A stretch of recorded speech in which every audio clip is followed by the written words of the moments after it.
Conversation. In economic stewardship, reducing debts and unlocking resources are twin parts to sustainable growth, and Kogi State appears to be walking both parts. The state now ranks as the 5th lowest in domestic debt nationwide, following remarkable debt reduction of over 101.43 billion naira in just over one fiscal quarter under Governor Usman Ododo's administration. The State Auditor General Yakubu Okala said Kogi's improved debt standing is evidence of transparency and effective oversight. Mikhail, Kogi State climbing to 5th place among states with lowest domestic debt in Nigeria is indeed an achievement. It's not easy, but talk to me. Is this a reflection of fiscal discipline? Yes. It's a big reflection of fiscal discipline and availability of funds. Okay. Before the removal of subsidy, no one could have done this. The removal of subsidy means states now earn way higher than, receive way higher from the distributable revenue from the center than they used to receive. I remember, I'm sure you remember the interview with the governor of Ekiti State, who said, if not for the removal of subsidy, many states will have been bankrupt. And that some governors will have even fled their states. Because they won't be able to pay salaries, they can't do anything. We will have been in the same situation that we were in 2015. Okay. When President Buhari was now giving bailouts to states. And Kogi had the highest at that time. Kogi received the highest bailout in the country, followed by Osun State. Back then, yes. Kogi received the highest bailout, followed by Osun State. Now, a state that received the highest bailout from President Buhari after he got to power, now in position to reduce its debt stock from 121.81 billion to just 20.8. It's a significant milestone. Big time. You see, when this governor came in, remember the first documentary that I did about agriculture. Governor Ododo, as an auditor himself, got tractors, Kogi State tractors that had been, some of them abandoned, taken to distant places like Enugu State. You know, somebody will come, say, I just want to use it, I will return it. He got all those tractors back to the state. The ones that were disused, he fixed them because he felt, look, if we needed to import those tractors, one, you will lose time, and rainfall is seasonal. So in order to make hay while the sun shines, he just felt, let me bring in as many of these tractors as possible. He got them from different places that those things were taken to, brought them back to Lokoja. They began to repair them. He saved the country a lot of, the state a lot of money that would have been expended on buying new tractors. He saved time that could have been lost. If you had to import, you wait for those things to be brought into the country. That takes time. Then you wait for clearance. Yes. Even clearance itself will cost a lot of money. So he factored all of that. He just felt, look, let's repair these things. And we saw some of them rumbling, helping farmers to tractorize their farms and helping to boost food production in the state. So he's somebody who is very frugal. He's already imagining, as an accountant, how do I manage the funds at our disposal? That is what he's doing. So now, what this does is that he will now have more funds to spend on infrastructure development and those people-centered projects. You saw the work that I did across the 3 senatorial zones of the state on erosion control, places where floodwaters used to sweep people away, kill students. They are doing gigantic erosion control projects. When you are able to clear your indebtedness in this way. Absolutely. The cost of servicing debt, which is huge. True. Because a lot of these debts, some of them are even denominated in foreign currency. Oh dear. So once you get this debt out of the way, it frees funds for you to use education, health, all of the areas where our people need the attention, need to be helped. Because government must show itself to be keen and interested in the welfare of the people. Sure. How do you deliver on that kind of promise if you do not have the funds for projects, if you don't have the funds to intervene in health, to intervene by stocking your hospitals with drugs and all that? So I congratulate the governor for what he has done. This feat. I congratulate the Commissioner for Finance, all of the people in his team who are managing the finances of the state. I congratulate them because this feat is a significant one. This is one of the poorest states in the country, now ranking amongst the first 5 in our country when it comes to in the area of this state. So I think that we've not seen the best of the state. If we can do this within so short a time, I'm telling you, by the time the debts are wiped completely clean, you will be able to focus on bigger. I mean, do you think other states should take a cue from what the Kogi State Government is doing, or do you think each state require maybe a tailor-made fiscal approach? Well, I think generally any state that can reduce its debt, I think it's a major achievement. He was former Auditor General of local governments. Local governments, yes. And probably that may have helped him. And I think he also has PhD, though not necessarily that was what helped him. Because there are people with PhD that when you put them in a position of authority, they mess up. Exactly. Even after attending Harvard and all that. I think it has to do with his own personal discipline, financial discipline, fiscal discipline. And if you look at all the governors we have in the country, you know governors that are flamboyant. You know that he is not one of them. That almost every month, weeks, you see them going to parties, you see their, video and all sort of things. He's not one of them. He's a silent worker. He's a very silent worker. He's very prudent. He's very diligent. So he's a technocrat. And I think we can see that, in what he's doing in Kogi State. And I believe that if he can achieve this in less than 2 years, yes, it means that, the future looks good for Kogi State. Sure. So because if you're able to pay your debt, then you have enough to service essential needs, like health, roads, and I think a lot of developments are also currently going on in Kogi State. Also face security and all that. So I'm happy that he was able to face, reduction of debt, cancellation and reduction of to the minimum. I think that's I hope other states will be able to do the same. And that means that I'm sure he was able to also cut his own personal expenses in terms of to be able to save money. I mean, this also governance. This also says a lot about the president giving more to the states, because if the president did not do this, I'm not sure Kogi State, we just have to tell ourselves exactly. But listen to what the Auditor General of the state said. So we ensure that all government funds are deployed strictly for their intended purposes.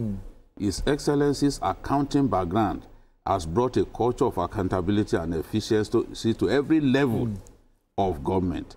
Our systems now deliver more resources with fewer resources. Absolutely. And then he went on to say that the governor's support for fiscal institutions is very evident, and that the governor has not only backed reforms but insisted on compliance and value for money across all MDAs. So he also attributed improved revenue to reduce need for domestic borrowing. Absolutely. Saying the state government is conveniently funding a good number of capital projects within the funds available to it. And I'm also happy about the fact that the government is reform-minded, very deliberate in its financial approach of cutting waste and focusing on impactful spending. Yes. Now, the Kogi State has more than 20 solid minerals. Yes, I was about to go there. In commercial quantity. So what I've always advocated for in our country, and I don't know why it's so difficult, let states set up gold refineries, for example. The states across the gold producing belt of our country. You see, the old northwestern states, beginning from Niger all the way to Kogi State. It was a very big state in those days, because when you bring in Niger right up to Kogi, so they produce gold in a lot of those states. Zamfara, you don't even need to struggle before you get to gold. I think Osun should be also. Osun also produces gold. But in the case of Osun, you need to dig something up to 100 meters before you encounter gold. In Zamfara, rain can fall, it will wash the topsoil and you will see gold. This is not, I have videos. Wow. Yes. The same thing with lithium. Lithium, you go to the former governor's hometown, full of lithium. Why are we not making money from this? So the thing, you see, now, what we have not, we need to do what they have done in Botswana. Get the private sector involved. Okay. If we get the private sector involved in ample numbers, the rate at which people are stealing these things illegally will go down, because everyone knows that, okay, if I do it legally, I have something to gain. But a situation in which we place it on an exclusive list, people will now tell, it's only the federal government that can do this. We have to be intentional in trying to change some of these laws to enable. Why should a state like Zamfara, for example, be among the poorest in our country? Exactly. In terms of the resources that God has given Zamfara, it should be one of the richest. Absolutely. See, gold, unlike crude oil, does not suffer the fluctuations that we see. The price of gold is always constant. Sure. The price of that constant. It is crude oil that you see a lot of fluctuations today. Yeah, because of a war going on. Because two crazy nations are choosing to lob missiles at one another. It affects the price of oil. Price will just go up. That's not what we want to see. We need to focus. God has blessed this country tremendously. We have no reason being poor. Let's come up with strategies, policies that will ensure that we can harness these resources that God has given us. Go to Kaduna and see lithium in ample quantity. Come on. Lithium is virtually used for everything now. Whether you are flying a plane or EVs, not. electric vehicles. The Chinese government will be... Why are we poor? So this is the thing. All right, now that the state, Kogi State is trying talking about the Kogi State securing mining license, what does this really mean for the state's economy and the people? It means that these funds will no longer go into the waste basket, because all we have now is a situation where anybody can just go to, from Niger, from Chad, from anywhere, and just come in and take the resources of our fatherland and do whatever they like with it. Go and build mansions in Dubai, and all sort of things, even buy private jets. But if the state is in control, because that resources belongs to the indigenous people of those communities, so they deserve the right to benefit from resources that has been given to them. So state taking over the control and management of those resources is key to the revival of the economy of those states involved. Kogi also has oil in a particular local government. Columbite close is there. to the border with Enugu. Coal is there. All right. Gemstones. Just hold that thought. We have Wale calling in from Lagos. Wale, let's talk. Yeah, good afternoon. Good afternoon. Yeah, good afternoon. My name is Wale. I'm calling from Alimosho, Lagos. Let's talk. Yeah. What I want to talk about now is that, yes, I really appreciate what Governor Ododo is doing in Kogi. Okay. And I want to encourage the other governor to follow suit. Accountability is very key, in subnational. As they are getting triple of what they used to get before. It's a kudos. That's a kudos to President Tinubu. But what I want them to do is that they should try and and be very cautious the way they manage the resources accrued to them. Now, we have human capacity and we have infrastructure. Many of the governors are focusing more on infrastructure because they want to win the next election, neglecting human capacity. They are not investing in human beings. They are not investing. That's why there is so much poverty in the land. They are not investing. They are not building education. They are not building health centers. They are not investing in human beings. They are not creating so many of citizens. And that's why there's so much pressure on President Tinubu. All right, thank you very much. Thank you. He has made a very, very key observation there. Very, very key observation. But still talking about your thoughts, still on the benefits of this mining licenses, you know, the state it's really going to benefit the states a lot. Instead of just allowing anybody to come in and mine those resources, the state will be able to know the quality and quantity of mineral resources available.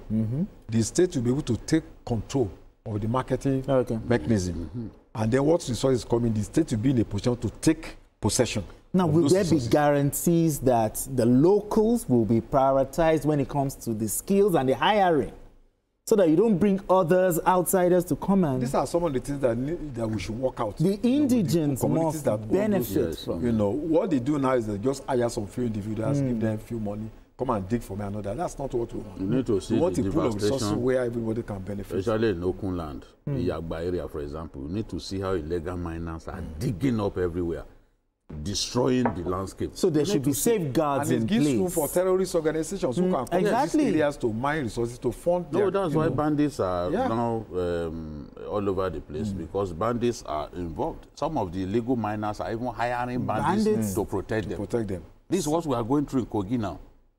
Because Kogi is rich in gold, especially the Yagba area and Odoade in my hometown. It's the same thing. We have this solid minerals all over the place. Nigeria has no business. Why is it that we don't have enough gold refineries? Because if we have gold refineries, they will be able to produce gold of the right quality, and it's a lot of money. Anybody who gives you gold bar, the size of this phone, you're made.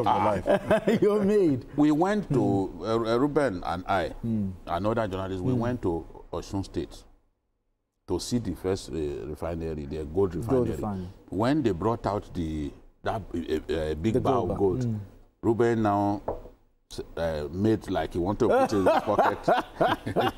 He said, you can't get out of here. You take this big bar of gold out of here. All right, gentlemen, we need to go on this quick break. And when we return, the conversation continues. Don't go anywhere.